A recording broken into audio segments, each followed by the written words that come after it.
ఈ దినం విశేషం ఏంటి? ఉదయకాలం ఉపవాస ప్రార్థనలో గడిపారు. దేవుని స్తోత్రం. మీ ప్రార్థన ప్రభువారు ఆలకించారు. ఈ సాయంకాల శ్రేష్టత ఏంటి? ఒకటేంటంటే దేవుని సువార్తని మనము ధ్యానించుకోవాలి, సువార్తను ప్రకటించాలి. ఇంకొక శ్రేష్టమైన సంగతి ఏంటంటే మీ పాస్టర్ గారు వాళ్ళ అబ్బాయి వివాహం అయ్యి చెప్పండి, వివాహం చేసుకున్న వాళ్ళకి గుర్తు లేక, వివాహానికి వచ్చిన మనకి గుర్తు లేక ఎవరు గుర్తుండాలా? వారికి ఎవరు వచ్చాం కదా, 4 సంవత్సరాలు కంప్లీట్ అయి 5వ సంవత్సరంలో ప్రభు వారు పాస్టర్ సునీల్ గారిని, వారి భార్యని, వారి బిడ్డని దేవుడు 5వ సంవత్సరం తీసుకొచ్చాడు. అందుకు మనం ఎంతగానో దేవుడిని స్తుతించాలి. రెండోది, మనందరం మళ్ళీ కలుసుకోవడానికి దేవుడు గొప్ప అవకాశము ఇచ్చాడు. అందరి బట్టి మనం దేవుని ఎంతగానో స్తుతించాలి, కృతజ్ఞతాస్తుతులు చెల్లించాలి. ఈ రాత్రి మనం ధ్యానం ప్రారంభించుకుందాం. వాక్యాన్ని ధ్యానం చేసుకుందాం. వాక్యాన్ని ధ్యానించేటువంటి ముందు ఒక్క లేఖనాన్ని చూసి ముందుకు సాగుదాం. బైబిల్ తెచ్చారందరూ? బైబిల్ తీసుకొచ్చారా?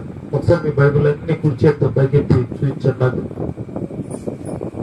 బాగా లేపాల సౌండ్ తగ్గించలే, బాగా సౌండ్.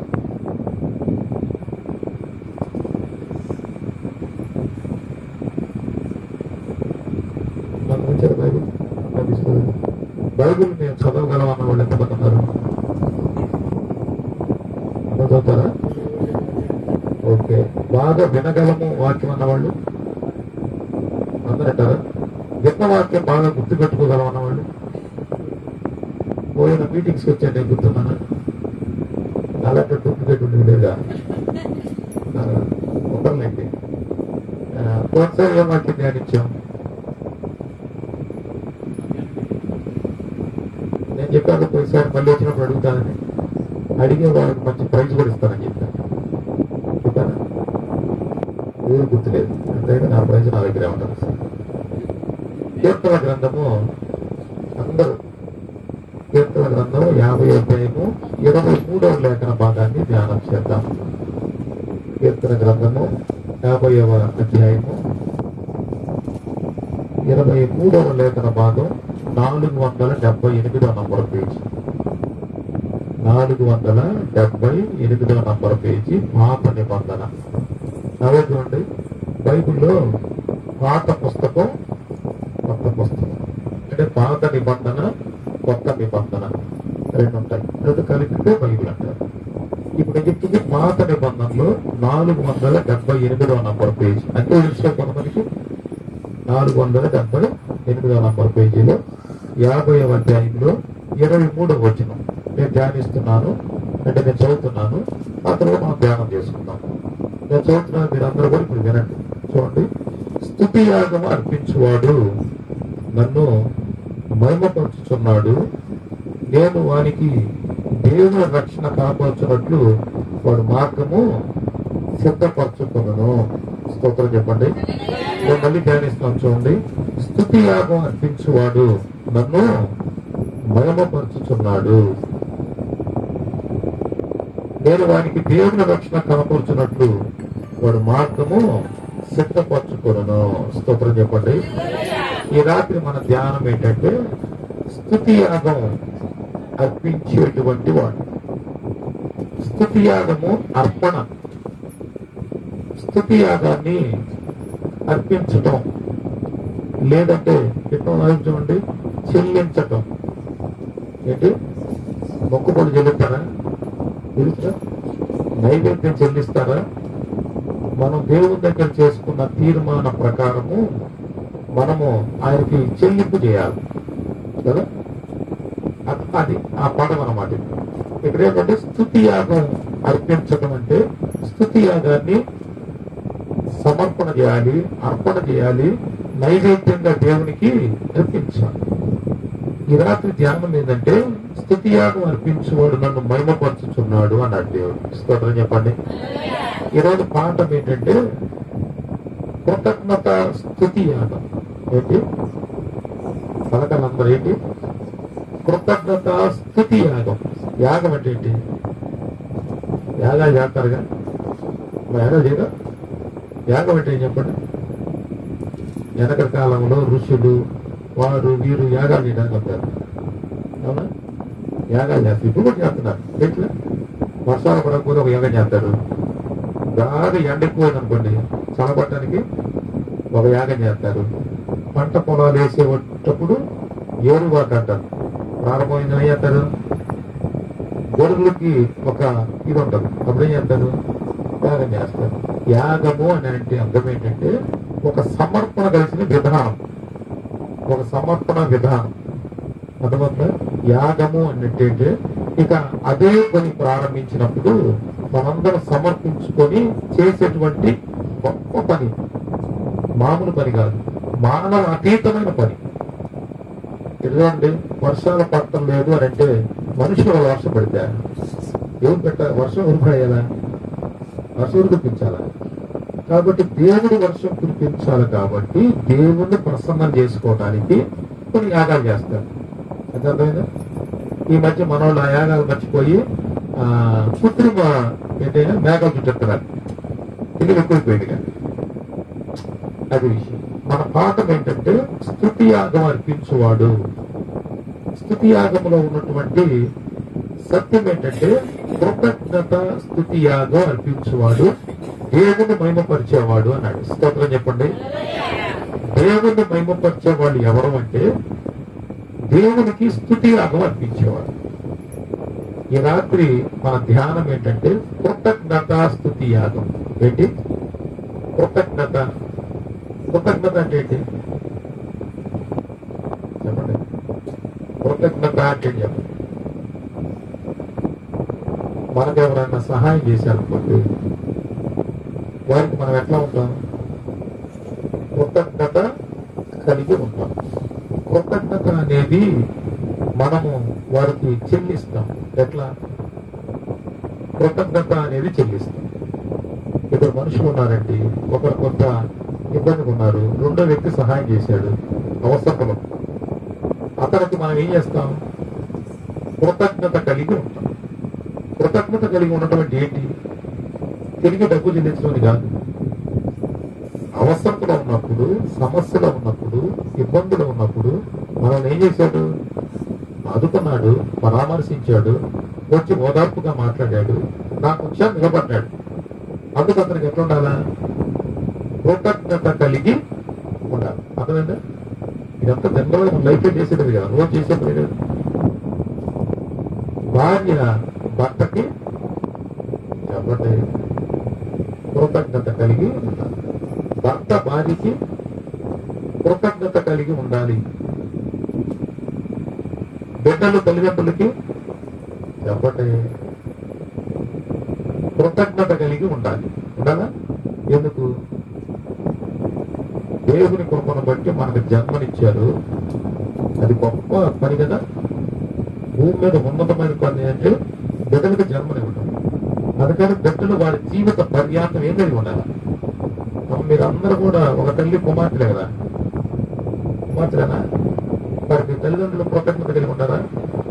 ఏ కృతజ్ఞతలే పాస్ గారు ఏమి ఇచ్చిపోతారు అంటారా? ఏమిస్తున్నారండి అంటారా? సమాజం ఉంది. మన తల్లిదండ్రులు మనకు జన్మనివ్వటమే శ్రేష్టమైన కార్యం. కాబట్టి మనం ఏం చేయాలా? కృతజ్ఞత కలిగి ఉండాలి. ఏ కలిగి ఉండాలా? కృతజ్ఞత కలిగి ఉండాలి. ఇక్కడ మనం ధ్యానించిన లేఖన భాగం ఏంటంటే స్తుతి యాగం అర్పించేవాడు, చెల్లించేవాడు, స్తుతి యాగము అనేటువంటి అనుభవం కలిగినటువంటి వ్యక్తి దేవుని మహిమపరిచే విధానంలో ఉంటాడు. స్తోత్రం చెప్పండి. దేవుని మహిమపరిచే విధానంలో ఉంటాడు. మనం దేవుని మహిమపరిచేటువంటి విధానం, దేవుని మహిమపరిచే స్థితి ఏంటంటే ఊరికే ఇక్కడ చెప్తున్నా చూడండి. పాస్టర్ గారు పెట్టినటువంటి సంఘ క్రమకూడికలన్నీ సమయంలో అటెండ్ అవ్వటము మంచిదే. అది మాత్రమే కృతజ్ఞత కాదు. అటెండ్ అవ్వాలా, మంచిది. అయితే అది మాత్రము కృతజ్ఞత కాదు. ఎందుకంటే ఈ సంఘము, ఈ మందిరము అభివృద్ధి కొరకు, మన ఆధ్యాత్మిక జీవితం అభివృద్ధి కొరకు మనం కొన్ని కానుకలు, దశమ భాగాలు, మనకున్నవన్నీ కూడా అర్పణగా తీసుకొస్తాం. ఇది చాలా మంచిది. ఇది చెయ్యాలి సంఘ సభ్యులు. అయితే ఇది మాత్రమే కృతజ్ఞత స్తుతి యాగము కాదు, ఇది చేయాలి. ఇది కుటుంబ స్తుతి యాగములో ఒక భాగం. ఇప్పుడు 3 అంశం చెప్తున్నాను చూడండి. కృతజ్ఞత స్తుతి యాగం అంటే అనునిత్యము దేవునికి విధేయత కలిగి ఉండాలి. స్తోత్రం చెప్పండి. ఎవరికి విధేయత? కృతజ్ఞతలో ఏముండాలి? విధేయత ఉండాలి. ఏమన్నా బాస్ గారు నా సహాయం చేసావు, మంచిది ఉండాలి. ఇది కృతజ్ఞత. నా బిహేవియర్ ఏముంది చెప్పండి, నా ప్రవర్తనలో ఏముంది? ఇది కాదు. దేవునికి కృతజ్ఞత కలిగి ఉండాలండి. మంచి భార్యని లేదా భార్యను పొందుకోవటం ఆ దేవుడిచ్చేటువంటి కృపాకార్యం కాబట్టి కృతజ్ఞత కలిగి ఉండాలి. మంచి భర్తని దేవుడిచ్చాడు కాబట్టి కృతజ్ఞత కలిగి ఉండాలి. ఈరోజు మన ప్రసంగ సారాంశం ఏంటంటే కృతజ్ఞత స్తుతి యాగములో మనం భాగం అవ్వాలి. ఏమవ్వాలి? భాగం అవ్వాలి. కృతజ్ఞత స్తుతి యాగమే మన జీవితం అవ్వాలి. స్తోత్రం చెప్పండి. క్రైస్తవ జీవితం అంటే కృతజ్ఞత కలిగిన జీవితం. కృతజ్ఞత కలిగిన జీవితం. ఈ రాత్రి ధ్యానం ఏంటంటే ఆ కృతజ్ఞత వలన మనకు వచ్చేటువంటి ప్రయోజనం ఏంటి, కృతజ్ఞతగా లేకపోతే వచ్చే నష్టమే. ఒక కృతజ్ఞత అనే అనుభవాన్ని మనం కలిగి ఉంటే కలిగి ఉన్నాము అంటానికి సూచన. ఈ 3 విషయాలు మనం నేర్చుకుందాం. మన మొట్టమొదటి ఏంటి చెప్పండి. నేను చెప్పిన మంత్రి గారు చెప్పడం లేదా? చెప్పండి. మొట్టమొదటి ఏం చెప్పాను? కృతజ్ఞత అనే అంశాన్ని మనం ధ్యానిస్తున్నాం. కృతజ్ఞత అనేది, కృతజ్ఞత కలిగిన హృదయము అనేది చాలా శ్రేష్టమైంది. మీకు బాగా గుర్తుగా మొట్టమొదటి మాట, కృతజ్ఞత లేని హృదయం వలన ప్రమాదాలు ఉన్నాయి. మొట్టమొదటి ప్రమాదం. కృతజ్ఞత హృదయం లేని వలన ఏమొచ్చింది మనకి? ప్రమాదం. 2వ అంశం ఏం చెప్పాను? ప్రమాదం గుర్తుపెట్టుకున్నాను. కృతజ్ఞత కలిగి ఉండటం వల్ల వచ్చే ప్రయోజనం ఏంటి? మొట్టమొదటి ప్రమాదం, 2వది ప్రయోజనం, 3వది కృతజ్ఞత కలిగి ఉన్న ప్రయోజనంలో ఉంటాం కదా మనం, అది పెంచుకోవటానికి లేదా మనం కృతజ్ఞత కలిగిన ప్రయోజనంలో ఉన్నామనేటువంటి సూచనలు ఏమండి మనం, లేదా అది పెరగడానికి సూచనలు ఏంటి? ఇది తెలుసుకోవాలి. అదేనా? ఇది తెలుసుకోవాలి. ఈ 3 విషయాలనే మనం సింపుల్ గా ధ్యానం చేద్దాం. సమయం తక్కువ ఉంది, 9 గంటల దగ్గర వరగడం కాబట్టి 2 అంశాలు నేర్చుకుందాం. ఎందుకంటే చూడండి, అర్థవంతమైనటువంటి భక్తి, అర్థవంతమైన చదువు అది మనకి ఉపయోగపడింది. అర్థంగా చదువు వ్యర్థం. అర్థం లేని భక్తి వ్యర్థమండి. భక్తి అన్న, విశ్వాసం అన్న, క్రైస్తవ ఆధ్యాత్మిక జీవితం అంటే నవ్వుకి ఒకసారి ఉండి భ్రమ కాదు. ఏం కాదు? భ్రమ కాదు. యేసయ్యతో జీవితం అంటే భ్రమ కాదు, లేకపోతే అనుకరణ కాదు. అనుకరణ అంటే ఏంటి? మనకేమో తెలియదు. పక్క ఉన్న పొత్తుడు గారుండి మమ అంటే మనం ఏమంటాం? యమ అంటాం. అదే మారలేము అంటే ఏంటి? అనుకరణ కాదు. భక్తి అంటే అనుకరణ కాదు. 2వది భ్రమ కాదు. క్లారిటీ లేదు. భ్రమ కాదు. ఏం కాదు? భ్రమ కాదు. మనం నేర్చుకున్నటువంటి ప్రతి పాఠం ఏంటంటే మన జీవితానికి మనం అప్లై చేసుకోవాలి. మన జీవితానికి మనము అప్లై చేసుకోవాలి. ఎట్లా కృతజ్ఞత జీవితం అంటే కృతజ్ఞత కలిగిన స్తుతి యాగము 2 రకాలుగా ప్రయోజనం. ప్రమాదం కృతజ్ఞత లేకపోతే వచ్చే ప్రమాదం ఏంటి? ఈ కృతజ్ఞత అనేటువంటి అంశము 2 రకాలుగా, కాబట్టి భౌతికమైన జీవితం 2 ఆధ్యాత్మిక జీవితాన్ని ప్రభావితం చేస్తుంది. మరి ఏ జీవితాన్ని చాలా పలకాల. కాబట్టి భౌతికమైన జీవితం, 2వది ఆధ్యాత్మిక జీవితాన్ని ప్రభావితం చేసింది. ఆధ్యాత్మిక జీవితం అంటే భక్తి, దేవుణ్ణి ఆరాధించడం, ప్రార్థించడం ఆధ్యాత్మికమైనటువంటి స్థితి, దైవికమైన స్థితిని ప్రభావితం చేసింది. మొట్టమొదటి ఏం చెప్పాను? భౌతికమైన స్థితి. భౌతికమైన స్థితి అంటే ఏంటి? భౌతికమైన ఏర్పాటు అంటే అర్థం చేసుకోండి. కొద్దిగా మీరు కుటుంబ వ్యవస్థ, కుటుంబంలో అందరూ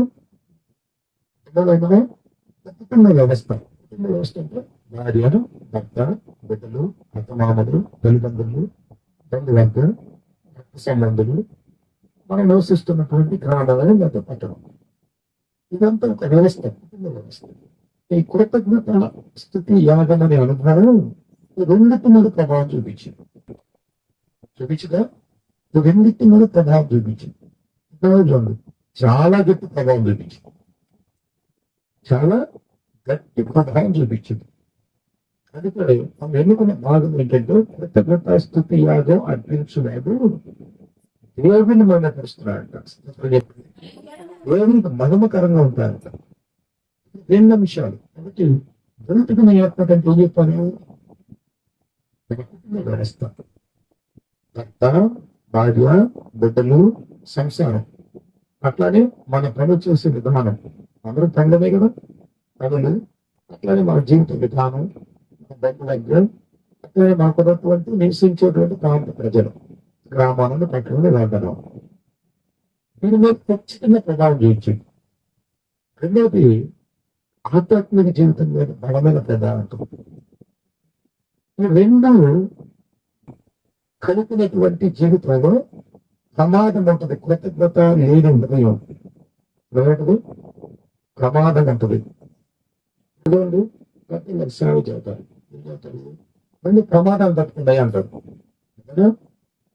అంటే ప్రమాదాలు తట్టుకుంది, ప్రయోజనం తర్వాత నేను తట్టుకోవాల్సింది ఏంటి? తప్పండి.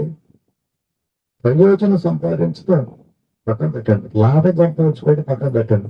ముందు ఏం పోకూడదు? నష్టపోకూడదు. అంతేనా? నష్టపోకూడదు. మీకు అర్థమయ్యే రీతిలో మీ దగ్గరకు చెప్తున్నాను వాక్యాన్ని. అర్థమవుతుందా? నష్టపోకూడదు. మొట్టమొదటి ప్రమాదం ఏంటి తెలుసా? కృతజ్ఞత లేని హృదయం వలన భౌతికమైన జీవితం ప్రభావైపోయింది. ఇలాగ మీ ఊరికి జ్ఞాపకం చేస్తూ ముందుకెళ్ళు. పట్ల దారి ఏముండాలి చెప్పండి. కృతజ్ఞత కలిగి ఉండాలి. భర్త భార్య పట్ల కృతజ్ఞత కలిగి ఉండాలి. కృతజ్ఞత అంటే ఏంటి? కృతజ్ఞత అంటే ఏంటి? కృతజ్ఞతలో రెండు శ్రేష్టమైనటువంటి అనుభవాలు ఉంటాయి. ఒకటి విధేయతంగా. విధేయతంగా 60 సంవత్సరాలు వైవాహిక జీవితం లేదన్నా, 60-70 సంవత్సరాలు భర్తతో వైవాహిక జీవితం లేదన్నా, ఇంకేముండాలి? విధేయత ఉండాలి. కృతజ్ఞతలో ఉండేది విధేయత ఉండాలి. రెండోది విశ్వాసం ఉండాలి. కృతజ్ఞత ఏముంటుందండి? అక్కడ చెప్పాలా? విధేయత అంటే ఏంటి? విధేయత అంటే మీ భర్తలకి మీరు లోనవుతున్నారా? మీ భర్తల మాటని తగడుతున్నారా? లేకపోతే మీ భర్తలు కప్పు పెడితే నువ్వు మామూలుగా కరెక్ట్ పడేసావు. గౌరవ నరసింహరావు అడేంటే ఆడవాళ్ళ కోపం వస్తే దాంట్లో అయ్యేది దేశాలు గంటలు ఉంటుంది.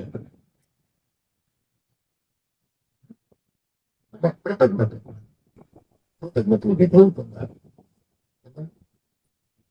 విధేయుతున్నారు. తల్లిని బట్టి, తల్లి విధేయతను బట్టి బిడ్డలు విధేయించు. ఆ కుటుంబ సమాధానం ఉంటుంది, సంతోషం ఉంటుంది, క్షేమంగా ఉంటుంది. ప్రాణాపాన ధ్వనులు ఉండవు కుటుంబంలో. ఏమండి చెప్పండి, ప్రాణాపాన ధ్వనులు ఉండవండి. విధేయత ఉంటుంది. భౌతికమైన జీవితాన్ని కృతజ్ఞత స్థుతి యాగం అనేది చాలా ప్రభావితం చేసింది. కృతజ్ఞతలో మొట్టమొదటి మన ప్రవర్తన బిహేవియర్ అంటే హృదయం. ప్రవర్తించేవాడు, మాట్లాడే తీరు, అయితే మాట్లాడే తీరు ఎట్లా మాట్లాడతాం? వినయంగా మాట్లాడతాం, కరుగ్గా మాట్లాడతాం, మగమాట తయారు మాట్లాడతాం. చెప్పండి. కృతజ్ఞతలు ఉండే మొట్టమొదటి భావం దీపవుతుంది. రెండోది ఏం చెప్పాను? విశ్వాసం. నీ భర్తకి నీ మీద విశ్వాసం ఉండాలి. లేదా నీ భార్యకి నీ మీద విశ్వాసం ఉండాలి. నీ భార్య మీద విశ్వాసం ఉందా? విధేయత. ఇది భౌతిక జీవితాన్ని ఇటు చూడండి. మూడు మంచిదైతే అంటే విధేయత నోటి నుంచి ప్రారంభమవుతుంది. ఆ తర్వాత కళ్ళు, కాళ్ళు. మొదటి ధ్యానం ఏంటంటే కృతజ్ఞత స్తుతి యాగములు ఇవన్నీ కూడా భాగమండి. క్రైస్తవుడు బైబిల్ పట్టుకొని పరిశుద్ధ జీవగ్రంథాన్ని పట్టుకొని మందిరానికి వస్తున్నాడంటే దేవునికి కృతజ్ఞతగా ఉంటారండి వాళ్ళు. ఒక సేమ్ టైం అప్పుడే కుటుంబాన్ని కూడా కృతజ్ఞత కలిగి ఉంటారు అనేటువంటి సాక్ష్యం ఉందా మనకి. ఆ కృతజ్ఞతలో ఉన్నటువంటి హృదయము, విధేయత అనేటువంటి అనుభవాలు మనకు. ఇది లేకుండా స్థుతి యాగంలోనికి వెళ్ళాలంటే కష్టం. కనుక యాగము అంటే దేవుని ఆనందపరిచేటువంటి ఒక క్రమం, ఒక పని, ఒక శ్రేష్టమైన పని, ఒక నమ్మకమైన పని. ఆ పనిలో మనం సాగాలంటే ఈ లక్ష్యం ఉంది. ఈ లక్ష్యం ఉండాలి. వినయము, విధేయత ఉండాలి. రెండోది విశ్వాసం ఉండాలి. చూడండి, అలాగే ఆమె వినయ విధేయత కలిగి కృతజ్ఞత కలిగి ఉంటుందండి. ఆమె విశ్వాసం కలిగింది. మేమందరం ఆమెని నమ్ముతున్నాం. ఆమె చాలా మంచిదండి, ఆ విశ్వాసం గొప్పది అని సాక్ష్యం ఉందా మనకి. ఈ ఏర్పాటు ఉన్నవాడు మాత్రమే స్తుతి యాగము అర్పించగలరు. స్తుతి యాగంలో ఆనందించగలరు, సంతోషించగలరు. ఇట్లా సాక్ష్యం పొందుకోగలడు. సాక్ష్యం పొందుకోగలడండి. మన ధ్యానం ఏంటంటే మొట్టమొదటి ఒక ప్రమాదం చెప్పి ముందుకు పంపిస్తాం. ఇది లేకపోతే కుటుంబంలో ప్రమాదం వచ్చింది. కుటుంబంలో ప్రమాదం వచ్చింది, భక్తిలో ప్రమాదం వచ్చింది. కుటుంబంలో నెమ్మది లేకుండా ఏం భక్తి ఎక్కడ వచ్చినా వచ్చి మీరు ప్రార్థన చేస్తారు. కుటుంబంలో సమాధానం ఉంటే ప్రార్థన చేయగలుగుతారు.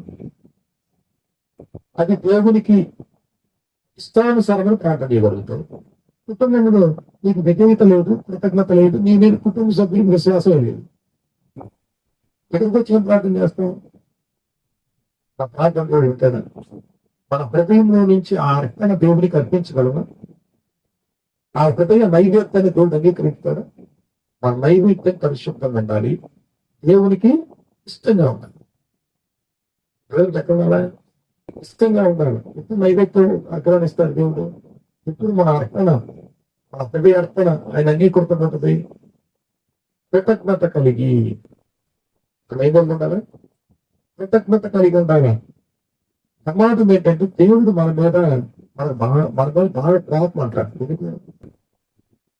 ఒకటే రోమాపత్రిక ఒకటో అధ్యాయం 20 పుస్తకం చూడండి. రోమాపత్రిక 1వ అధ్యాయం. దేవుని ఎరిగి ఆయన్ని దేవునిగా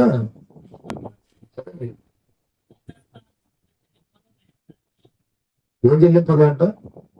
దేవునిగా మహిమపరచలేదు, కృతజ్ఞతాస్తుతులను చెల్లించలేదు. ఆ దేవుడు అంటున్నాడు, కృతజ్ఞతాస్తుతులు చెల్లించట్లేదండి ఈ భూమి మీద ఉన్న మనుషులు. పరలోక ముందు దేవుడు కోపం అంటారు. దేవుడు కోపం ఏంటి చెప్పండి? దేవుడు ఎవరో తెలుసు. మనం భూమి మీద ఉనికి కలిగి ఉన్నామంటే, చెల్లిస్తున్నామంటే, జీవిస్తున్నామంటే, మనలో ప్రాణం అంటే, మనం ఇంకా ఆత్మగలిగంటే, ఎన్నో కరోనా నుంచి దాటిలో కూడా భూమి మీద ఇంకా పడుకుని ఉన్నామంటే ఎవరు కారణం? దేవుడు కదా. మరి ఆ దేవునికి కృతజ్ఞత ఒక రోజు నేను జీవిస్తున్నానంటే, ఒక రోజులో ఎంత గాలి పీల్చుకోగలుగుతున్నానంటే, నా అవయవాలన్నీ పని చేస్తున్నాయంటే ఎవరి కారణం? దేవుడు అని తెలుసు కదా. దేవుడిని తెలిసి ఎరిగిపోయినా మన ఏయట్లేదు, కృతజ్ఞతాస్థితులు చెల్లించట్లేదు. వినయముతో, విధేయతతో, విశ్వాసముతో కృతజ్ఞతాస్థితులు చెల్లించట్లేదు. ఇది ప్రమాదం అండి. చదవండి, ఒక మాట జ్ఞాపకం చేస్తూ, కృతజ్ఞత లేని ఆత్మ అంటే అవిశ్వాసకి చిహ్నమైంది, సూచన. అవిశ్వాసులు దేవునికి కృతజ్ఞత చెల్లించరు. మన అవిశ్వాసం విధేయత విశ్వాసం కలిగిన వాళ్ళు కదా. మరి దేవునికి ఏం చేయాలి? కృతజ్ఞత స్తుతి యాగం అర్పించాలి. కృతజ్ఞతాస్థుతులు చెల్లించు. రెండోది ఏంటంటే దేవుని చిత్తానికి అవిధేయత చూపించడం. దేవుని చిత్తానికి అవిధేయత చాలా ప్రమాదం అండి. చూడండి, ఓకే, జ్ఞాపకం చేస్తాను. కుటుంబ యజమానుడు భక్తి ఉన్నాడండి. ఆ కుటుంబం కొరకు తను చాలా ఆలోచన చేస్తాడు. చాలా రీతిలో కష్టపడతారు. మీరు కష్టపడలేదు కాదు, మీరు చాలా కష్టపడతారు. భక్తి పట్ల భార్యకి విధేయత కృతజ్ఞత లేకపోతే భర్త ఉంటాడు. చెప్పండి, మీరంతా మంచివాళ్ళు జన్మలుగా. కృతజ్ఞత విధేయత చూపించకపోతే ఆ భర్త కోపం వచ్చితే రాదా, చిరాకు వచ్చితే రాదా, ఇబ్బంది ఇస్తే రాదా. అట్లానే ఈ కుటుంబం మీరు భార్యలుగా ఉన్నారు. మీరు హృదయం నుండి ఆ కుటుంబం కొరకు వంట పనిలోనో లేకపోతే గాడి పనిలోనో అనేక రకాలు కష్టపడతారు. కష్టపడి సాయంకాలము కుటుంబంలో ఉన్నవారంతా మీకు విధేయత చూపించకపోతే, మీ కష్టానికి తగినటువంటి కృతజ్ఞత చూపించకపోతే మీకేమొచ్చింది? చెప్పండి, ఏమొచ్చిందండి? కోపం వచ్చిందా? కష్టం వచ్చిందా? కానీ కృతజ్ఞత అనేది దేని మీద ఆధారపడుతుంది? మన జీవితం ఏమర్థమవుతుందా? నువ్వు మనం ఏం కలిగిపోతుందా? మన దగ్గర నుంచే కృతజ్ఞత ప్రారంభించాలి. మన దగ్గర నుంచే కృతజ్ఞత, వినయము, విశ్వాసం ప్రారంభించాలి. చూడండి, ఎందుకు ఆ కృతజ్ఞత అనే అంశాన్ని మనం ధ్యానించాలంటే, వెనక్కి పత్రిక 5:18 మాట ఉంది. ప్రతి విషయం అందు కృతజ్ఞతాస్తుతులు చెల్లించుడి, ఇలాగ చేయట యేసు క్రీస్తు నందు మీ విషయంలో దేవుని చిత్తం అవకాశం. ప్రతి విషయంలో ఏం చెల్లించాలా? కృతజ్ఞతాస్తుతులు చెల్లించాలి, వినయము చూపించాలి, విశ్వాసాన్ని ప్రకటించాలి. ప్రతి విషయం అండి. మన కుటుంబ జీవిత విధానంలో ప్రతి విషయం ఏమి జరుగుతుంటాయి? పుట్టినరోజు, పెళ్లి రోజు, ఏది మీకు పుట్టినరోజు, పెళ్లి రోజు, ఇల్లు కట్టుకున్న రోజు, మనం బాగా పెద్ద రోజు, గొర్రెలు బాగా అభివృద్ధి అయిన రోజు, తెలుసుకోండి, బాగా ఆనందంగా రోజు. ఏం చేయాలా? ప్రతి విషయంలో కృతజ్ఞతాస్తుతులు చెల్లించాలి. నా చిన్నప్పుడు ఆ పాస్టర్ మోసపోతున్నాడు. ఆయన ఏం నేర్పడంటే, ప్రతి రోజు నువ్వు కొరుకుతాను, నా కొరుకుతారా? కొరుగులో టమాటాలు పచ్చడి రాస్తారు కదా, కృతజ్ఞతగా రోజు ఒక టమాటా తీసి పక్కన పెట్టమంటాడా? పచ్చడి తీసి పెట్టాలా? రోజుకి 5 గుడ్డు చెప్తావా? ఒక గుడ్డు తీసి పక్కన పెట్టాలి. ఇవన్నీ ఆదివారం వస్తే ఏం చేయాలా? చెప్పండి, ఆదివారం రాత్రి గొట్టి పట్ట ఉడుకుదండి ఉండాలి. అవన్నీ తీసుకొచ్చి దేవుడికి కృతజ్ఞ అర్పణలుగా అర్పించాలి. ఈ విధేయత ఏంటో, మీ దేవుడి పట్ల మీకున్న విశ్వాసం, మీమే దేవుడికున్న విశ్వాసం ఏంటో, మన భక్తి యొక్క శ్రేష్ఠత ఏంటో ఇటు కుటుంబంలో, ఇటు సంఘములో, ఇటు దేవుని దగ్గర చదువు నిరూపించబడింది. నీ సంఘములో నీ తత్వంలో తల్లి దగ్గరకు నిరూపించబడింది. నీ భర్త దగ్గర చూడండి, నా భార్య ప్రతి విషయంలో కుటుంబానికి, నాకు, కలిగినటువంటి దేవునికి, సంఘానికి కృతజ్ఞత కలిగిందండి అనే సాక్ష్యము కలిగేటువంటి విశ్వాస అనుభవం చెప్పండి. చేయగలలేదు ఇప్పుడు అందరూ చెప్పారు. అమ్మా, కృతజ్ఞతాస్తుతి యాగములో మనకు బాగా ఉండాలండి. దానివల్ల వస్తే దేవుడికి మహిమ. స్తోత్రం చెప్పండి. దేవుడికి మహిమ వస్తే దేవుడు ఏం చేస్తాడు? అవును దీవిస్తాడు. స్తోత్రం చెప్పండి. దేవుడు ఏం చేస్తాడు? మనల్ని దీవిస్తాడండి. పరిశుద్ధ జీవ గ్రంథంలో అది బాగుందండి. లోకాసు వార్త 17:17-18. 10 మంది కుష్ఠరోగులు అన్నారు. ఎంతమంది ఉన్నారు? 10 మంది కుష్ఠరోగులు. ఆనాటి దినాల్లో లెప్రస్ అంటే కుష్టి అంటే వాళ్ళలో రావడం లేక దానికి వైద్యం లేదు. వాళ్ళందరూ కవరగా ఉండేవాడు. వీళ్ళు మొత్తాన్ని ఊరికి దూరంగా వెళ్ళేశారు. ఏసయ్య ఆ ఊర్లోకి వస్తా ఉన్నాడు. ఈ 10 మంది ఊరు బయటండి, ఏసయ్య మమ్మల్ని కనికరించండి, నాకు కుష్టి వచ్చింది, మమ్మల్ని ఊరిలో రానిట్లా. మన ఇదిగోండి భర్త కుష్టి వచ్చింది అనుకోండి, వృద్ధాక్షణంగా కుటుంబం నుంచి పక్కన పంపించేస్తారు. భార్య కుష్టి వచ్చింది అనుకోండి, ఏం చేస్తారు? భార్య కుష్టి వచ్చింది అనుకోండి, భర్త వచ్చి నా భార్య అంటారు కుదరదు. భార్యలో అందరూ వచ్చి ఏం చేస్తారు?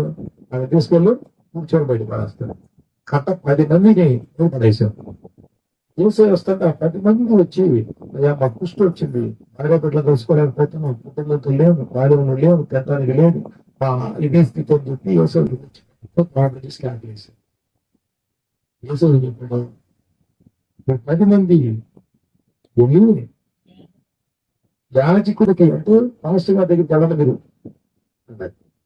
ఈ 10 మంది ఏసై మాట విని పాస్టర్ గారి దగ్గరికి వెళ్ళడానికి నడక ప్రారంభించారు. ఈ 10 మందికి ఏమైంది చెప్పండి? ఏసై చెప్పిన మాటను బట్టి, విధేయతను బట్టి వారికి ఏమైంది? స్వస్థత కలిగింది. ఈ 10 మంది ఇది ఏం చేయాలా? రాజుకు నేను పాస్టర్ గారి దగ్గరికి వెళ్ళాడు. ఆనాటి రోజున కుష్టి పోయిందని నిర్ధారణ చేసేవాడు పాస్టర్ గారు, డాక్టర్ గారు. పాస్టర్ గారు నిర్ధారణ చేసి కుష్టి వెళ్ళిపోయిందని 10 మందిలో 9 మంది కుష్టి వెళ్ళిపోయింది కదా అని చెప్పి పరిగెత్తుకుని దేవుడు కాపాడు పడిపోయాడు. ఒక్కతరం మాత్రం ఈ అన్ని తప్ప దేవుడిని బయటపరచుటప్పుడు తిరిగి వచ్చిన వాడు ఎవడను అగపడలేదా అన్నాడు. ఒక్కడు అన్ని అది దేవుడు నెరగనివాడు. నాకు ఎవరి వలన ఈ కుష్టి పోయింది?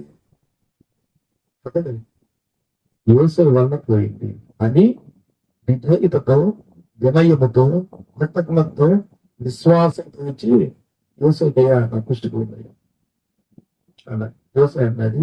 మిగతా 9 మంది అయ్యారు. అంటే యేసు ఏం కోరుకున్నాడు? మనిషిలో కృతజ్ఞత. దేవుడికి ఏం కావాలి మన నుంచి? కృతజ్ఞత స్తుతి యాగం అర్పించువాడు మనందరం దేవుని మైపరచడం అంటే, దేవుని ఆరాధించడం అంటే, దేవుని స్తుతించడం అంటే, దేవునికి ఇష్టంగా జీవించడం అంటే కృతజ్ఞత కలిగిన హృదయం అన్నారు. కృతజ్ఞత కలిగిన హృదయం ప్రమాదం చెప్పారు. ఏంటి? కృతజ్ఞత లేని హృదయము అవిధేయత, అవిశ్వాసికి గుర్తు. అవిధేయత, అవిశ్వాసి అది చాలా ప్రమాదం. కృతజ్ఞత లేని వాడికి దేవుడు ఏమీ చేయడు. ఏదో కొన్ని కార్యక్రమాలు జరుగుతాయి, అది శాశ్వతం కాదు, అది నిరంతరం ఉండదు. నిజమమ్మా, దేవుడు నా ఏమో కోరుకున్నాడు? సునీల్లో దేవుడు ఏం కోరుకున్నాడు? కృతజ్ఞత. సునీలు భార్య ఏం కోరుకున్నారు? దేవుడు విధేయత, కృతజ్ఞత. మనం మాట్లాడుతున్నప్పుడు అదే నా పట్ల ఆయన విధేయం చూపించాడు. నా భార్య నన్ను గౌరవిస్తాడు కదా, నేను గౌరవించేది గౌరవం. అందరూ నా భర్త నన్ను గౌరవిస్తాడు కదా, నేను గౌరవించేది. చూడండి, నీవు విధేయత, కృతజ్ఞత, విశ్వాసం కలిగిన పరిశుద్ధ జీవితంలో ఉంటే అవతల వ్యక్తి నీ కాళ్ళు కొట్టుకొని క్షమాపణ చెప్తాడు. ఒకటేనా కన్నీరు కారుస్తాడు. మనకి ప్రారంభ దేవుడు కోరుకుంటున్న స్థితి యాగం ఏంటి? కృతజ్ఞత. తల్లి కూడా ఇబ్బంది దేవుడు అలా చేసే పదార్థం ఇస్తూ భర్త ఏం చెప్పి తెలుసు?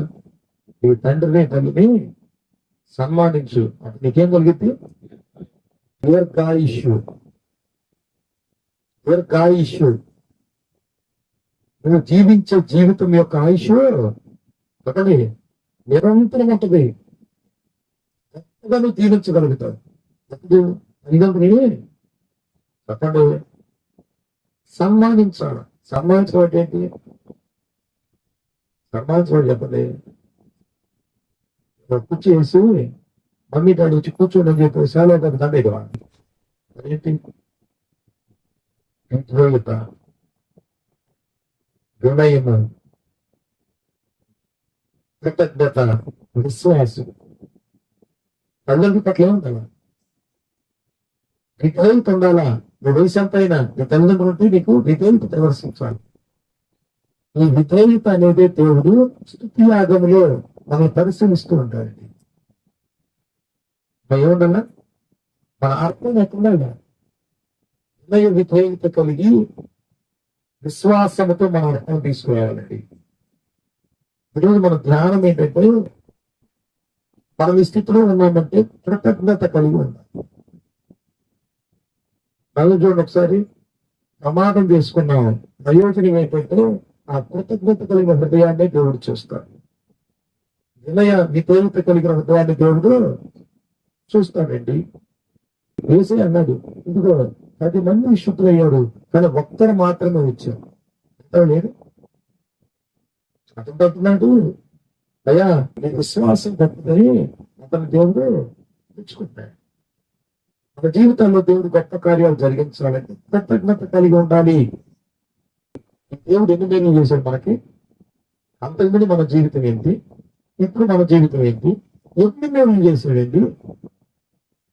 ఆ మేలుని బట్టి ఏం చేయాలి? మనం కృతజ్ఞత కలిగి ఉండాలి.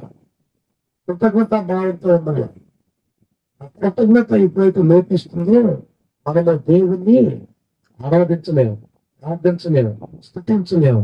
ఎందుకండి గణపరచడం లేమండి. గణపరచడం ఆ కృతజ్ఞత చెల్లించేటువంటి ప్రధానములో ఆ ధ్యానం అంటే ఏంటంటే మనలో సూచన కలపడం, సంఘములో సూచన కలపడం. కనపడగా చెప్పండి ఆ సూచనలు కనపడం. ఆ సూచనలు ఇటువంటి పరులంటాడు అలాంటి పరిమళ వాసన కదగలగాలి. స్తోత్రం చెప్పండి. అలా ఏ వాసన? వాసన. ఒకళ్ళంటే ఒకళ్ళు ద్వేషభావ వాసన, భిన్నాభిప్రాయాలు ఉండొచ్చు. అయితే భిన్నాభిప్రాయాలను డిబేట్లు ఉండాలి కానీ ఇక్కడ కలుసుకోకూడదు. మనుషుల మధ్య కలుసుకుంటారు, పోతారు గట్టిగా కలుసుకుంటారు. ఈ రెండింటికి ఏదో కరెక్ట్ సెట్ చేసుకోండి. కలుసుకుని అసలు కలుసుకుని కట్టాలని జాబ్ అయితే చెప్పండి చెప్పండి. కలుసుకోవడంతో బాగా అయితే ధ్యానం ఏంటంటే కృతజ్ఞత కృతజ్ఞత కలిగి మనం జీవించి ఇది దేవుడు వచ్చేటువంటి స్తుతి యాగం. ధ్యానం ఏంటి? 50 చూడండి మళ్ళీ 52 ఏముంటుంది? స్తుతి యాగం అర్పించు మహిమ పరచుచున్నాడు. నేను వానికి దేవుని రక్షణ కనపరచినట్లు వాడు మార్గం సిద్ధపరచుకున్నాను. ఆ స్తుతి యాగము అర్పించేటువంటి అనుభవం అండి. ఇది చాలా శ్రేష్టమైంది. మనం స్థుతులు అర్పిస్తున్నాం, ప్రార్థన చేస్తున్నాం. అయితే అలాంటి జీవిత విధానం లేకుండా ఏం చేసినా ఉపయోగంగా ఏమవుతాం. ఇదాత్ర ఆ స్తుతి యాగ అనుభవాన్ని మనం కలిగి ఉంటాం. ఆ స్తుతి యాగ అనుభవం కృతజ్ఞత కలిగి ఉండాలా. కృతజ్ఞత కలిగి ఉండాలా. ఒకసారి వెనక్కి చూసుకుంటాం మనం.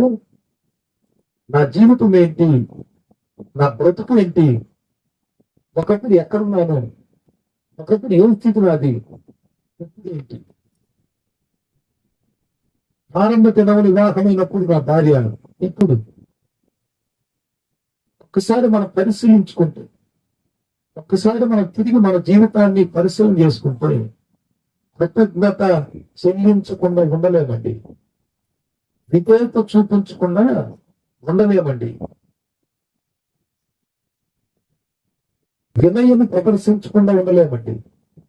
ఇటున్నావే చూడండి, ఆ కృతజ్ఞత కలిగిన స్తుతి యాగంలోని తీసుకురావాలని మనలో ఉన్నటువంటి ఈ పంచేంద్రియుల స్పర్శని విడిపించాలని ఆ దేవదేవుడే యేసుగా క్రీస్తుగా మానవ అవతారంలో ఈ లోకానికి వచ్చి 33.5 సంవత్సరాల భూమి మీద శిబిరాకారంలో జీవించి కలవర శిలువ మీద తన రక్తం అంతా కాచి ప్రాణం పెట్టి మనల్ని ఇదండి దేవునికి కృతజ్ఞత హృదయం కలిగిన వారిగా మార్చారు. స్తోత్రం చెప్పండి. మనం ఇంకా పాపులుగా ఉండగానే, కృతజ్ఞత లేని వారంగా ఉండగానే, శాపగ్రస్తులుగా ఉండగానే ఆయన ఏం చేశాడు? మన కొరకు ప్రాణం పెట్టాడు, రక్తం చిందించాడు.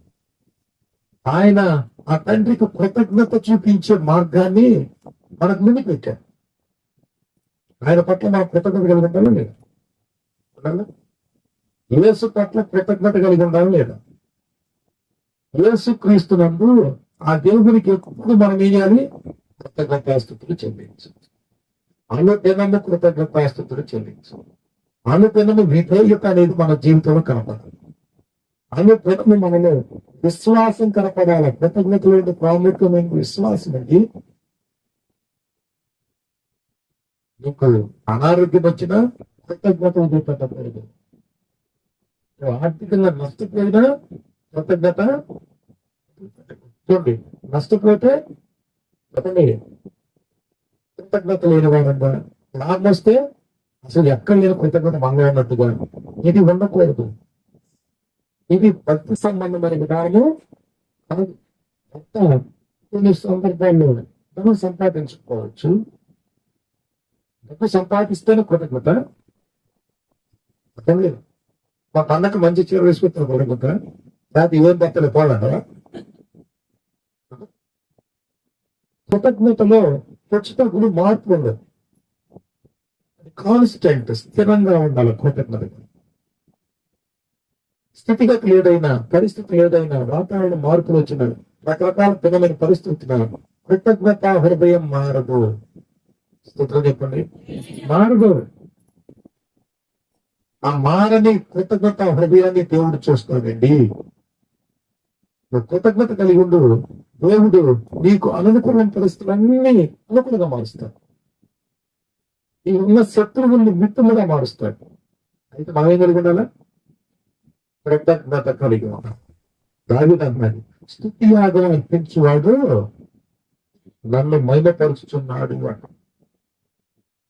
అదే వాడు స్తుతి యాగం ఎవడైతే అర్పిస్తారో నాకు మహిమ అర్పిస్తున్నాడు. నాకు మహిమ వస్తుంది, నా నామానికి గొప్ప ఘనత వస్తుంది. అనుకూల గ్రామ ప్రజలు ఒకటువంటి సంఘ సభ్యులు కృతజ్ఞత కలిగిన వారండి అంటే దేవునికి మహిమ. స్తోత్రం చెప్పండి. వారందరూ వారి కుటుంబాల్లో కృతజ్ఞత కలిగి ఉంటారండి, వినయం కలిగి ఉంటారండి. వారు అచంచలమైన విశ్వాసం అండి. అనే సాక్ష్యము నీ భర్త నీ గురించి చెప్పగలడా? నీ భార్య నీ గురించి చెప్పగలరా? నీ బిడ్డలు మా తల్లి చాలా కృతజ్ఞత కలిగిందండి, విధేయత కలిగిందండి, యేసయ్య నమ్ముకున్నాక ఎంతో మార్పు చూస్తున్నామండి అనేటువంటి కృతజ్ఞత ఈ దేవుడు చూస్తారండి. అనేటువంటి హృదయ కృతజ్ఞత వినయతను దేవుడు చూస్తాడు. మన ధ్యానం ఏంటంటే ఇతర వరకు ఇంటికెళ్ళండి, అనుకునే ముందు ఒక్కసారి ఆలోచన చేయండి. గడిచిన నా జీవితం ఏంటి, గడిచిన నా కుటుంబం ఏంటి, గడిచిన నా జీవిత విధానంలో సాగిన పరిస్థితి ఏంటి, అన్నీ మనం ఒకసారి నెమరు వేసుకుంటే కృతజ్ఞతాస్తుతులు చెల్లించలేక ఉండలేమండి. ఎన్నిసార్లు చెప్పాం, ఎన్నిసార్లు నష్టపోయాం, ఎన్నిసార్లు అనేకమైనటువంటి దుఃఖాలు వచ్చినాయి, కష్టాలు వచ్చినాయి, నష్టాలు వచ్చినాయి, దిక్కులు వచ్చినాయి. నా అయిన వారే నన్ను దూరంగా పెట్టిన రోజులు, అయినా వీటన్నిటి నుంచి నా దేవుడు కాపాడుకుంటూ వచ్చాడు అనేటువంటి మనస్సు మీలో లేకపోతే, అనే మనస్సులో మీ కన్నీళ్ళు వస్తాయి. ఖచ్చితంగా కృతజ్ఞతాస్తుతులు చెల్లిస్తాను. కృతజ్ఞతాస్తుతులు చెల్లిస్తాను. ప్రార్థించారు.